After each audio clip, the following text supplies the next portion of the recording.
You know what? I'm so done with this team that I'm too lazy to get up and stand up and actually think logically about what I'm going to say about this game. Because the game ended about, I don't know, like 15, 20 minutes ago, and I'm done. I'm so done. You know why I'm doing this? Because I simply just don't care enough. I don't care enough to stand up and, put effort into trying to dissect the game. Because if the Bears offense is going to just sit there and do nothing after a miracle kick return touchdown, which was fantastic, Cordell Patterson's now tied for an NFL record for most kickoff returns ever in a career, which is amazing. That's awesome to see, right? Doesn't hide the fact that we were just awful in that game. The second that Cordell Patterson put that thing in the end zone, the Bears offense said, well, my job's done. We have 13 points. That's all we're going to be able to give you. I'm so done and I'm so lazy to, stand up and get up and start yelling at the camera. Because if the Bears offense isn't going to show any effort, is not going to show any effort, why should I show any effort when trying to critique the team, in a sense? Why should I put in the effort to dissect the game and figure out the problem when I'm not part of the coaching staff and the team just doesn't show up and doesn't care? So instead of that, I'm just gonna sit here. I'm in a bad mood. I'm in a bad mood. I just want to play a game. I just want to play some good old video games to calm myself. And I don't want to play any my competitive games because that'll probably piss me off even more. So I'm just gonna chill here. And you know what? I'm literally so tired. I'm literally going to be playing this game while ranting about this team. I am so tired. I am so tired of this team. And you know what? I don't even care anymore. I'm just gonna sit here and I'm just gonna start playing. I have my controller right here. Yes, I hooked up my Switch Pro controller to my computer, and I'm just gonna sit here and play Mario Kart while I rant about this team because that's how little I care. That's how little I care, and that's literally how little effort I'm willing. That's how much effort I am willing to put into this video because the Bears offense cannot show up. You literally give this team I swear, if we played the Jets today, we could probably win, but I don't even know if it would be comfortable. I don't even know if we'd make it a game. I think the Jets would be able to make it a game. I think we'd barely, I think even if we were at home, I think that game would probably, go down to the wire and we'd probably barely eke out a win because of how awful this offense is. At least the Jets offense. Sure, the Jets are 0-9, or excuse me, 0-8, because, or wait, no, they are 0-9. They just had their bye week this week. At least they have some shades of offensive production. They have some shade of offensive production.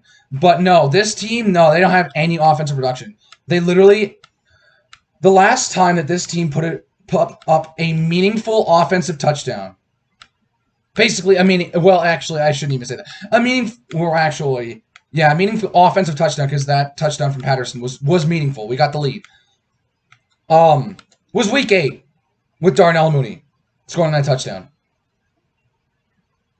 Goal the touchdowns against Tennessee were in garbage time. And basically the game was out of reach. And in this game, our offense produced 2 field goals. Our offense generated 6 points. You're not going to win games. You just simply aren't in this league anymore. Putting up 6 points a game, 13 points a game. You just legit cannot physically pull out a win and win a game without it being absolute garbage to watch. If the defense is good and the offense is bad, it's a terrible team. In a sense. Because your defense, like the Bears' defense, they can hold you to under 20 points pretty much game after game after game. The only times, if I remember, the only times that we have let up 20 points in a game this season, 20 points, was when we came back against Detroit and against Atlanta. We let up 23 against Detroit and 26 against Atlanta. We let up 13 against New York. 19, 3 times this year now, actually. The Colts, the Bucks, and now the Vikings. Our leading rusher and our top running back is Cordarrelle Patterson, who is a wide receiver by nature. And he has this... He does not have the... I guess... He's not used to being a running back. The way he runs is more of a kick return running style. So you get these plays where, half the time Cordarrelle Patterson runs, he just kind of runs into the wall and doesn't try to be evasive in a sense. He's evasive. Obviously, he's great at, returning kicks. But it's hard when you're getting, 3 yards of play. Like, at this point, I'm happy if we have a 5-yard play. That's how bad our offense is, that a 5-yard play is a miracle at this point. So anytime I see 2nd and 5 or like 3rd and short, I actually have hope that we're actually going to move the sticks. Anything past 3rd and 5, I literally have no optimism anymore. I'm a pretty optimistic guy. Because this is my first season, you guys haven't seen much of, the way I react and, my sort of mindset with the Bears. I'm a pretty optimistic guy. Or at least I try. But I'm also realistic. I know when the team is looking like garbage. I know. And the problem is we have the pieces. We have good receivers. Mooney has been fantastic this year. He's I honestly, I'm going to say it. He's basically taken over Anthony Miller at the number 2 spot. He's basically become our number 2 receiver. He's been really good. Robinson's Robinson. He's the most consistent player on our offense. He's the most consistent player on our offense that, and he'll have, and sometimes he'll have a terrible game, mainly because the offense can't generate anything. And I know he's consistent because I have him on my fantasy team, and he's done pretty dang good. But in recent weeks, he has not performed as well, mainly because the offense can't generate anything. David Montgomery, he has potential. The reason why he hasn't been good as advertised. He's basically, if I remember correctly, David Montgomery leads the league in broken tackles since 2019. More than Derrick Henry, more than Dalvin Cook.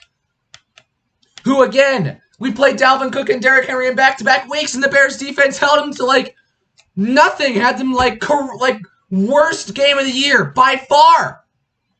And yet we still lost handily. We took away the most important and the best and their most explosive player on offense against Tennessee and Minnesota, and they still whooped us. Sure, the score doesn't look like it whooped us. None of the games look like this. None of the games we look like we get whooped. We don't get whooped very often, but the score's relatively close. But when you watch the game, you know we got whooped. And we got whooped in that second half. We were outgained by over 200 yards. And I haven't even gone into the passing, and just our history with the Vikings at home. Because that I'm going to be honest, that probably was that I think was one of the reasons why I'm so mad about this game. There are a few things in terms of previous games. Let's take a look since Nagy took over. Haven't lost to the Vikings at all. 4-0 against the Vikings, 4-0 against Detroit, and 1-3 against Green Bay. Okay. Now, you move on, and then the Vikings, even when they had the playoff spot locked up in Week 17, we still beat them. I kid you not. When we get this game, not only have we not lost since Nagy took over, we haven't lost when Kirk Cousins was quarterback. Also, Kirk Cousins was 0-9 on Monday night and notorious for being the worst Monday night quarterback in history. In history. There was a stat line that said he was the worst Monday Night Football quarterback record-wise. The next closest were 0-6 from Joe Namath, and Archie Manning. You lost in a game where you had a kick return touchdown. You lost to Kirk Cousins on Monday Night Football. You had a chance. You had the chance to hand Kirk Cousins and, give them the world, the media to laugh at him more. Now he is 0 and double-digit losses. He would be 0-10. That's embarrassing, No, he's going to be 1-9. He's 1-9 now because our offense and our team is garbage. I know we're 5-5, but the problem is we're awful. With a team like the Cowboys, who are 2-7 and putrid, at least they look good in somewhat. They've had a quarterback carousel like we have. That's our Tyler Bray to step in because Nick Foles got injured, which is pissing me off, especially since Trubisky got injured. On the one play that he was in since he got benched, he was in for one play and he got injured. And I wouldn't be so pissed. Like if Nick Foles went down and we had Trubisky, there was still some sort of hope because I know that Trubisky, he can actually play football. And he's got an actual history, and he's been good for us before. He led us to the playoffs in 2018. He was 12-4. He made the Pro Bowl. He's the second quarterback in Bears history since in the Super Bowl era to make the Pro Bowl. And, I would have been, but we had Tyler Bray. Tyler Bray. Come in now. And once I saw that, I'm like, yep, this game's over. Like with Nick Foles, we're like, okay, there's maybe a shot that we can pull off a miracle, but the chances of it happening are so low when you have to go 80 yards and your offense is just over 100 yards total and you literally have 2 first downs one first down before Tyler Bray threw to Ryan Nall for a pretty decent completion. You lost. I have to reiterate it. You lost to Kirk Cousins on Monday Night Football. Think about that. Not only that, you've been dominant in your games against them in Soldier Field. Had basically been top tier. You had a Sunday night game in 2018. You had, you were on CBS last year with Jim Nantz and Tony Romo. So the top pairing on CBS. So basically, CBS's game of the week. And you killed them. Despite only having 16 points, you killed them. They got a touchdown in garbage time. Now you have Monday night. And you just completely you're terrible. Awful. You want to know another thing about this game? After week 6, the Vikings were 1-5. And the Bears were 5-1. The Bears are now 5-5, going into their bye week, and the Vikings are 4-5. So if they don't have their bye week, and Minnesota's Dallas next weekend. Minnesota's Dallas. Yeah, they're coming off the bye, but let's be real. This is Dallas we're talking about. They've stayed close in pretty much every game, but they've found ways to lose. They've looked competent while losing. Hell, they put undefeated Pittsburgh a run for their money. You think the Bears did that with Tennessee, the top team in that division? Or Indianapolis, who's now pretty much the top team in that division after their Thursday night win? No, they were absolutely awful. They literally had no offense until garbage time. They did not score a touchdown in either of those games until garbage time. We literally cannot perform. I honestly, I've basically been rambling for a little bit too long, and I've kind of been trying to find what to say. I'm basically making this video unscripted because I'm too lazy to edit it. Because again, I'm putting this analogy out there.